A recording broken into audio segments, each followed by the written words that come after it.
સાતલ્લી નદીના કાંઠા ઉપર પ્રભાતને પહોરે મુંજાસર ગામને સીમાડે 25 કાઠીઓનો પડાવ થઈ ગયો છે. એ 25 અસવારોનો સરદાર ચોટીલાનો રામો ખાચર છે. અને 3 દિવસના પંથ કાપતો રામો ખાચર જૂના વેર વાળવા પોતાનો નાનકડો મેલિકાર લઈને માલસીકું ગામ ભાંગવા ચડ્યો હતો.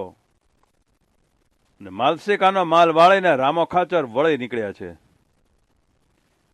25 કાઠીઓ પોતાના હથિયાર હેઠે મેલીને સાતલ્લીના તેલ જેવા નિરમા પોતાના રજે ભર્યા મોઢા ધોવે છે અને ગળે ફૂલાવીને ઘોરતા નાદે ઉગતા સુરતની સ્તુતિ લલકારે છે કે ભલે ઉગા ભાણ ભાણ તુમ્હારા ભામણા, મરણ જીયણ લગમાણ રાખો કાશ્યપ રાઉત. હે ભાનુ, તમે ભલે ઉગ્યા, તમારા ઓવારણા લઈએ છીએ. હે કશ્યપ ઋષિના કુંવર, મૃત્યુ સુધી અમારી આબરૂ જાળવજો. સામ સામા ભડ આફળે ભાંગે કે તારા ભ્રમ, 3 વેળા કશ્યપ તણા સૂરજ રાખો શરમ.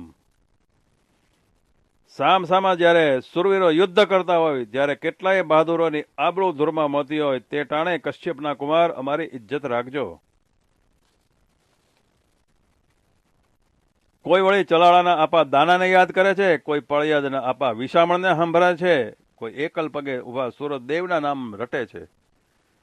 ભૂખ્યા કઠીઓની લાંબે લાંબે પહોંચેલી નજરો મુંજાસરને કેડે મંડાય અને બીજા બધા દેવસ્થાનના જાપ છોડીને સૌ લલકાર કરી ઉઠ્યા, એ ભણે દૂધની તાંબડિયું ઝડપકી, એ ગોરસના દોણા આદા આવ્યા, એ ભણે રોટલાની થાળીઓ આદી, ભણે ચોખાના હંડલા આદા, સાકરના ખૂમચા આદા.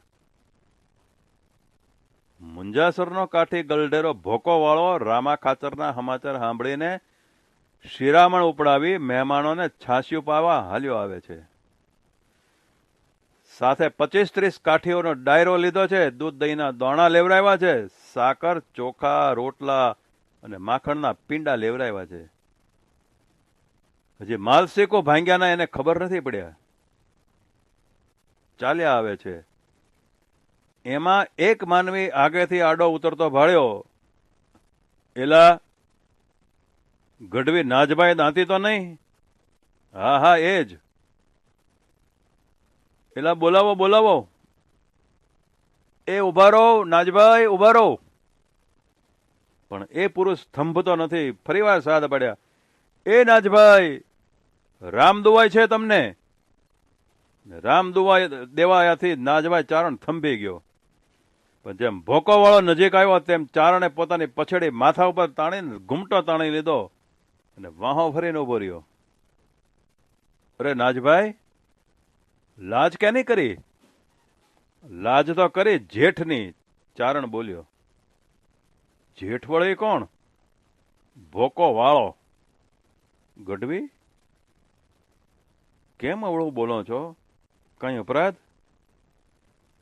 ભોકાવાળા, મામૈયા વાળાના લોહીનો કહુંબો પીવા જાવો છો? મામૈયાના લોહીનો? હા, મામૈયાને મારી માલસિકાનો માલ વાળીને આપો રામો ચાલ્યો આવે છે. રાજભાઈ, ભોકાવાળાએ ઘોડો વાળ્યો. મને ખબર નહોતી. હવે તો ચડે ઘોડે ચોટીલો લેવું તેદી મુંજાસરનું પાણી પીવું, ચડે ઘોડે ચોટીલો લેવું તેદી પલંગ પથારી કરું. રોટલા પાછા લઈ જાઓ, કૂતરા કાગડાને ખવડાવી દો, એમ કહીને ભોકાવાળાએ ઘોડો પાછો વળી લીધો. સાતલ્લીને કાંઠેથી બગલાના જેવી લાંબી ડોક ઊંચી કરીને દૂધ રોટલા અને સાકર ચોખાની વાટ જોતા જોતા પાંચાળિયા કાઠીઓની ગરદન દુખવા આવી. ત્યાં તો રોટલાને માટે અસવાર આવીને ઉભો રહ્યો. રામા ખાચરને સંદેશો આપ્યો કે ભોકે વાળે કહેવાયું છે, તમારી તૈયારીમાં રહેજો, અમે ચોટીલાને માથે ચડી આવીએ છીએ. ભણે આપા રામા, બીજા કાઠીઓ બોલી ઉઠ્યા. અમે નહોતા ભણતા કે શું બહુ ઝેર થવું જશે? રામો ખાચર કાસત તરફ ફર્યા. ભાઈ અસવાર, ભોકાભાઈને કહેજે કે કઈ ફિકર નહીં, આવજે, ખુશીથી આવજે. ચોટીલે ન આવે એને દેવળ વાળા અહીં દુહાય છે. ચોટીલાની ડેલીએ રગઝગ થઈ રહી છે. રામા ખાચરને પેઠ દીકરાનો વસ્તાર નથી. બે ભાઈઓ વચ્ચે એકનો એક દીકરો છે. ભત્રીજે આજ માથા ઝીંકવા માંડ્યા છે કે ના મોટા બાપુ, આજ હું એકલો જ વાર લઈને ચડીશ. આજ તમે નહીં, બાપુએ નહીં, હું એકલો. મારે ભોકા કાકાને તો આજ જોવા છે. બાપ બાપ, એવી અઠ ન હોય. તારું ગજું નહીં અને ભોકો કાકો રણસંગ્રામમાં જોવા જેવો નથી બાપ. હઠ કરમાં. પણ કુંવરે ન માન્યો. બસો તેવડી હેડીના એડસવારોને લઈને ચોટીલાની બહાર નીકળ્યો. લાંબા ધારની ટોચે મુંજાસરના 500 ભાલા ઝબકારા મારે છે. આપો ભોકો ચોટીલાના સામૈયાની વાટ જોતા બેઠા છે.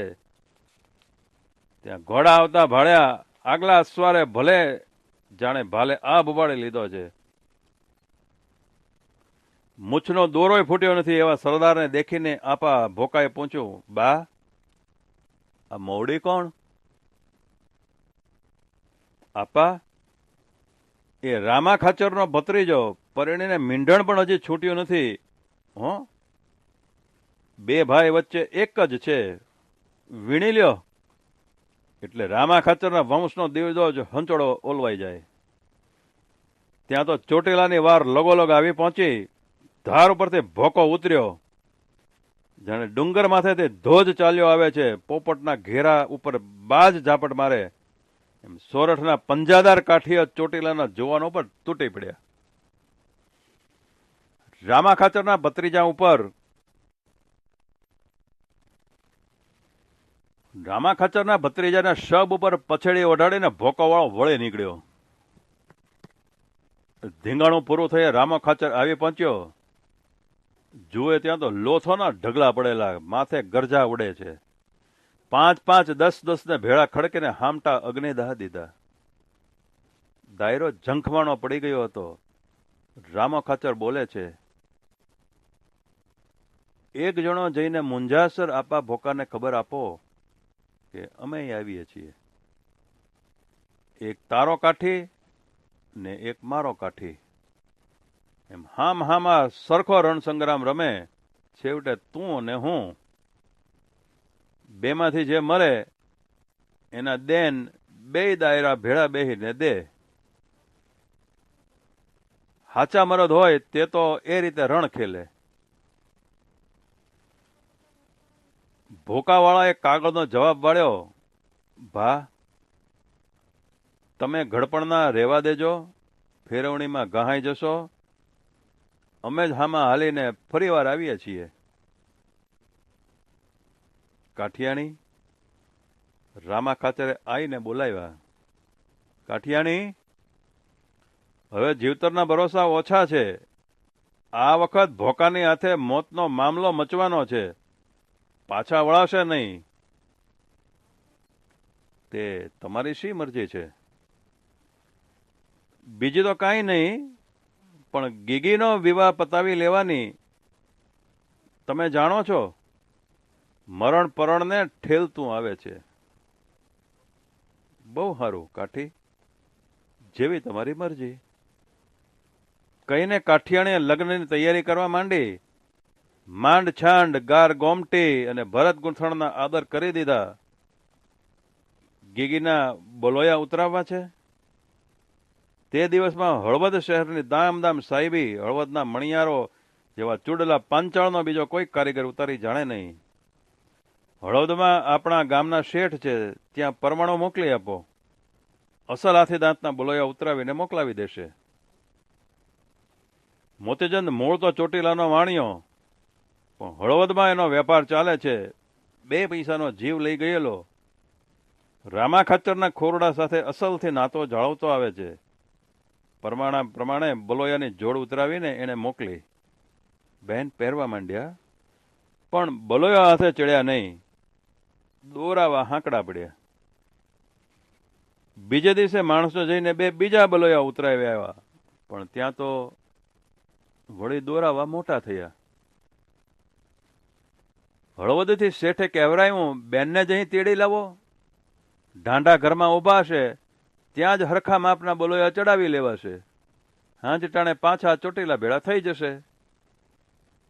વેલડું જોડીને કન્યા હળવદ ચાલી, સાથે 5 હથિયારબંધ કાઠીઓ લીધા છે. મોતીચંદ શેઠને ફળિયે વેલડું છોડીને બાઈ હામી જ બજારે મણિયારાનું હાંટડું હતું, ત્યાં બેસીને બોલોયા ઉતરાવવા માંડ્યા.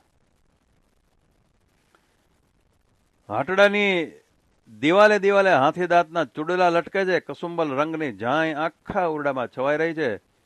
એની વચ્ચે બેઠી જુવાન કાઠી કન્યા, એના દેહની ચંપક વર્ણી કાંતિ જાણે રંગની છોળોમાં નાહી રહી છે. તૈયાર થયેલા બલોયા પહેરીને ઉઠવા જાય છે, ત્યાં તો ઓચિંતી કન્યા ઝબકી ઉઠી. એના ઉપર જાણે કોઈ ઓછાયો પડ્યો, મુખ રાતું ચોળ થઈ ગયું. ઉઠો ઉઠો, એનાથી બોલાઈ ગયું.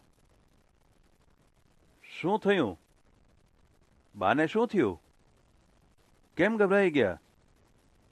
માણસો પૂછપરછ કરવા માંડ્યા. બાઈ બોલી, જટ ઉઠો, વેલડું જોડાવો. લોકોએ હાટમાંથી બહાર નીકળે જોયું, સમજ પડી ગઈ. હળવદનો ઝાલો દરબાર ઘોડે ચડીને હાલ્યો આવે છે. ડોક ફેરવીને પાછું વાળીને જોતો જાય છે. શેઠ, ઓરા આવજો. દરબારે મોતીચંદને હાટડે ઘોડા થંભાવીને હસ્તે મુખે શેઠને એકાંતે બોલાવ્યા. હાથ જોડીને મોતીચંદ શાહે હળી કાઢી જઈને કહ્યું, ફરમાવો અન્નદાતા. મોતીચંદ શેઠ, દરબારે કરડી આંખ કરીને ઠંડો દમ લીધો. મહેમાન અમારા છે, ગઢમાં માંડીઓ કરાવવી છે, માટે રોકવા છે. જાશે તો તમારી પાસેથી લેશું, રીઢા મેલશોમાં.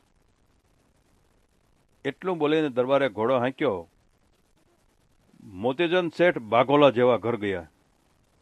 મોતીચંદ મામા, કાઠીની દીકરી બોલી, હવે અમને જટ ઘર ભેળા થવા દો, મને અહીં અસુખ થાય છે.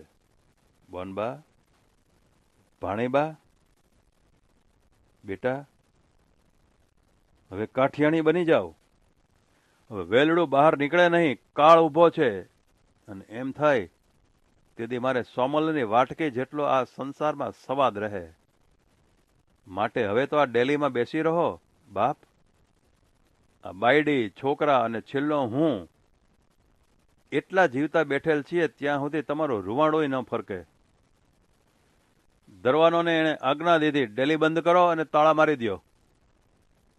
ડેલીના બારણા બંધ થયા અને અસવાર પાછલી બારીએથી ચોટીલાને માર્ગે નીકળી જ ગયો. આ તે શું કહેવાય? રામની મઢીએ કાગડા ઉડ્યા ને એમ ચોટીલો ઉજ્જડ કાં કળાય? આપા ભોકા, રામા ખાચરને ગઢપણ છે ખરું ને? એટલે કાગળ લખ્યા પછી પાછું 2 વર્ષ સંસારનો હવાદ લેવાનું મન થઈ ગયું હશે. હોય નહીં. રામાને હું ઓળખું છું. આજ રામો જીવ ન બગાડે. નક્કી કંઈક ભેદ છે. નાજભાઈ, ગામમાં ડોકાઈ તો આવો. દાયરો શું કરે છે? નાજાભાઈ ગઢવી ગામમાં ગયા. ગામને જાણે ચુડેલે ભરખી ગઈ હોય એવી ઝાંખપ ભરી છે. ડેલી આવે ત્યાં ઠાંસો ઠાંસ દાયરો બેઠો છે, પણ કોઈના મોં પર નૂરનો છાંટોય નથી રહ્યો. આવો નાજભાઈ, એમ કહીને કાઠીઓ ઊભા થયા. ચારણને બાથમાં ઘાલીને મળ્યા, બેહાડ્યા, કહું બોલ લેવરાવ્યો, પણ કોઈ કશો ભેદ કહેતું નથી. ચારણે કહ્યું, રામા ખાચર બાપ, ભોકો વાળો ક્યારના તમારી વાટ જોઈને બેઠા છે. હા ગઢવી, આ હવે ઘડી બે ઘડીમાં જ અમારા બાકીના જુવાનો આવી પહોંચે એટલે ચડી છીએ. હવે જાજી વાર નથી. ભોકાભાઈને વાટ જોરાવવી પડી એનો અમને અફસોસ થાય છે. નાજભાઈ ગઢવીને કશું ન સમજાયું. આ ખાચર દાયરો આજ મરવા ટાણે કાં કાળા મેસ મોઢા લઈને બેઠો છે? નાજભાઈ બાઈને ઓરડે ગયા, ત્યાં એ ઉદાસીના ઓછાયા. આઈ, આજ આ શું થઈ રહ્યું છે? એને બાઈને પૂછ્યું. બેન હળવદ બોલોયા ઉતરાવા ગયા છે. એને હળવદ દરબારે માંડીઓ કરવા રાત રોકવી છે. હવે ઘડીઓ જાય છે. કાં દીકરીએ પેટમાં કટાર નાખી હશે ને કાં એને એક ભાવમાં બે ભાવ થયા હશે. અને વાણિયાના તે શા ભરોસા, દોરીને દઈ દે એવા લાલચુડા, એમ કરતા બાએ રડી પડ્યા. એમાં ખાચર દાયરો મુંજાઈને બેઠો છે. હા માડી, એક કોર ભોકાભાઈ અને બીજી કોર હળવદનો રાજ, બેમાંથી પહેલું ક્યાં પહોંચવું? ચારણ ચાલી નીકળ્યો. સડડાટ સીધો ડુંગરાની ધારે આવ્યો અને આવીને આખી વાત કહી. સાંભળીને ભોકો વાળો ઊંડા વિચારમાં પડ્યો. પછી એને ગઢવીને કહ્યું, નાજભાઈ, વેર કઈ જૂના થઈ જાય છે? નાજભાઈ કહે, ના આપા. તો પછી ચોટીલાના દાયરાને ખબર દો કે અમે મળવા આવીએ છીએ. જઈને ભોકાવાળાએ કહ્યું, આપા રામા, ઉઠ ભાઈ, ગીગીને ઊનો વાયો ન વાય, ઉઠ, પછી આપણો હિસાબ આપણે સમજી લઈશું. 500 ઘોડાની હાવળે આભને ચીરી નાખ્યો અને હળવદને માર્ગે જાણે વંટોળિયો હાલ્યો. હળવદમાં સાંજ પડી ગઈ છે. મોતીચંદ વાણીઓ પોતાની પાછલી બારીએથી નદીમાં આંટા ખાય છે. ત્યાં તો નદી કાંઠે ભૂરિયા લટુરિયા લાખમાં રોળાયેલી પહાડી કાયાઓ, તુલસીના પારાવાળા બેરખા અને સિંદૂર આંજ્યો હોય તેવી રાતીચોળ આંખોવાળા નાગડા બાવાની જમાતના પડાવ થતા જોયા. સાથે ડંકા, નિશાન, હથિયાર અને ઘોડા દેખ્યા. વાણિયાએ પૂછ્યું, બાવાજી, ક્યાં રહેવું? ચિત્તોડ. કેની કોર જાશો? ચાકરી મિલે વહાં. મારે ઘેર રહેશો? તું બનિયા ક્યાં દેગા? બીજે શું મળશે? 15 રૂપિયા. આપણા 16. નાગડાઓ ગામમાં દાખલ થયા એ જ ટાણે તાતી ઘડીમાં વાણિયાએ નાગડાઓને પગાર ગણી દીધા. 400 નાગડાઓની ચોકી વાણિયાના ઘર પર બેસી ગઈ. દરબારની કચેરીમાં મસાલ થઈ ગઈ. અમીરો વિખરાઈ ગયા અને દરબારનો માનીતો જમાદાર વેલડું જોડીને કાઠિયાણીને બોલાવા ચાલ્યો. એ મોતીચંદ શેઠને ઘેર પહોંચ્યો ત્યારે નાગડાઓને સાચા ભેદની ખબર પડી. નાગડાઓ રંગમાં આવી ગયા. એણે જમાદારને મારી પાડ્યો. ઝાલા રાજાએ જમાદારનું ખૂન સાંભળ્યું અને વાણિયાએ તો પોતાની ડેલીએ નાગડાઓની પલટન બેહાડેલી છે એવા સમાચાર સાંભળ્યા. નગારે ધાવ દઈને એને ફોજ સજ્જ કરી. એકેય બાવો જીવતો ન રહેવા પામે એમ હકલ થઈ. એવામાં તો દોડજો, કાઠી કાઠી કાઠી એવા અવાજ થયા. દરવાજા નગારા વાગ્યા. પોણા ભાગની ફોજ લઈને રાજા દરવાજે દોડ્યો. જોયું ત્યાં તો દરવાનોની લોથો પડી છે. નદીના વેકરામાં 25 કાઠી ઉભા છે. પાછળ રાજાએ ફોજને કાઠીઓના કટક ઉપર હાંકી મૂકી. કાઠીઓ ભાંગ્યા. પાછળ દરબારે ફોજના ઘોડા દોડાવ્યા. હળવદનો સીમાડો વળી ગયા. દરબાર જાણે છે કે હું કાઠીઓને તગડે જાઉં છું, હમણાં ઘેરી લઈશ, હમણાં પોંખી નાખીશ. ત્યાં તો તળાવડીમાંથી 500 ભાલા ઝબક્યા. હળવદની સેના દરબારની સાથે જ રાત રોકીને કાઠીનું કટક ગામમાં આવ્યું. આવીને જોયું ત્યાં તો બાકીનું કામ બાવાઓએ પતાવ્યું હતું. આપા ભોકા, આપા રામા, હળવદનો દરબારગઢ રેઢો છે. આડો દેવા એક કઈ માટે નથી રહ્યો. કાઠીઓ બોલી ઉઠ્યા. ના. રામા ખાચર અને ભોકાવાળાએ 2 જણે કહ્યું, કાઠીનો દી માઠો બેઠો નથી. હળવદનો રાણીવાસ લૂંટાય નહીં. મર લાખોની રિદ્ધિ ભરી હોય, લાખો હાલો. પેલી તો મોતીચંદ શેઠની ખબર કાઢીએ. ઓરડામાં મોતીચંદ શેઠની પથારી છે.